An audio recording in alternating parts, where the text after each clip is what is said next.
Hi, everybody. In the last two sections of this unit about the global movement of people, we talked about immigration and the intergenerational echoes of immigration. I wanted to end our unit on a slightly lighter note with tourism, though the material is not going to be easier. While immigration is a life-defining event that will set up your and your children's identity forever, tourism seems to us like a momentary distraction, something we do for fun and relaxation, not something that shakes our world. Tourism changed the world and shapes certain countries and regions as tourist economies. However, I will not dive deeply into these large-scale issues. Tourism also gives us a graphic image of global inequality that we read Zygmunt Bauman talk about.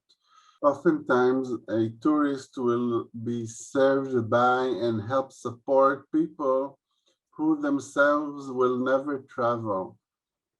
The global inequality that Bauman talks about is often invisible to us because it is hidden away in faraway factories and fields. We don't see the people who never move in front of us, the people from distant countries who are stuck if we are mobile.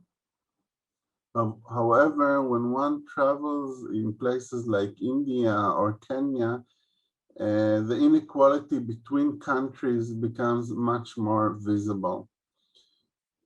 You are a traveler, you get to go wherever you want, while the people around you are either stuck or homeless. I also want to point out that the experience of tourism, much more common than immigration, even if it's not as common as going on the internet or watching television, has a huge role in making us feel that the world is getting smaller, that the entire globe is more available to us. We sometimes talk about the global village, a sense that every part of the world is accessible to us and is not too far away, just as if we were all living in the same small village. The fact that so many people visited and experienced the diverse part of the globe is definitely part of this sense of the global village. Some of us are fortunate enough to feel that we can hop to Europe or hop to Thailand just without having that be too much travel. Travel is very accessible and available for people in Western countries. Tourism connects to the benefits and drawbacks of globalization because it's an important moment for our enjoyment of the diversity of the world.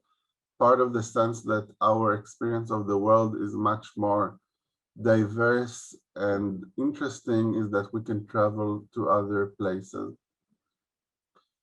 But travel and tourism is also a place where you realize that the entire world is becoming more or less the same.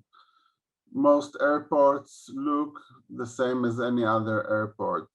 The McDonald's sell more or less the same burgers.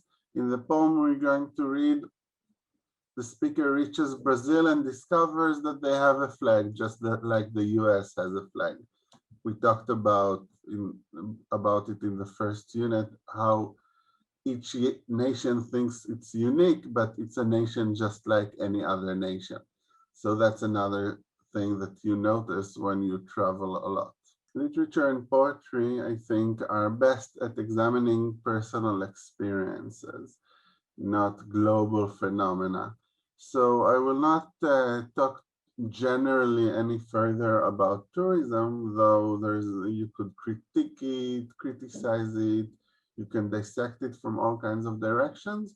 But what I am going to do is to offer you two poems by Elizabeth Bishop, one of the most important poets, American poets of the 20th century, that talk about travel and tourism. Elizabeth Bishop was born in 1911 and spent her childhood in the northeast of the US and Canada. In 1951, she received a traveling fellowship, which she planned to use in order to travel in South America. She planned to stay 2 weeks in Brazil, but fell in love with a woman named Lota de Macedo Soares and ended up staying in Brazil for 15 years. The two Brazil poems that we'll read in this subunit, in this section, try to capture the early days of being a tourist, of being a new arrival in Brazil, and not the experience of being an expatriate. Expatriate, or expat for short, is a person living outside their country, but someone who can return home or to their home country at any moment. So it's a way to say, I'm not exactly an immigrant because I'm keeping the connection with the old country and I have the power and the money to go back whenever I like. Bishop died in 1979 after a very successful career that included teaching at elite universities and winning almost every honor that an American poet could possibly want. Bishop is known for writing poems that try to catch experience as it is happening, to follow the way our mind and perceptions work as they work. That does not mean that she writes whatever comes into her mind. It's not automatic writing. Far from it, it's very structured. Rather, she puts a lot of craft into recreating in poetry what the feeling of experience in the moment, what that feels like. This class will be dedicated to describing her experience of tourism. As we read the poem and as you read the second poem on your own with the assistance of an academic chapter, you'll notice how the speaker's mind moves from the impressions to thoughts and back again, and from different emotions, between different emotions and different thoughts. It's not that the poem is making a statement, but that it's following the way the speaker's mind wanders and explores and experiences.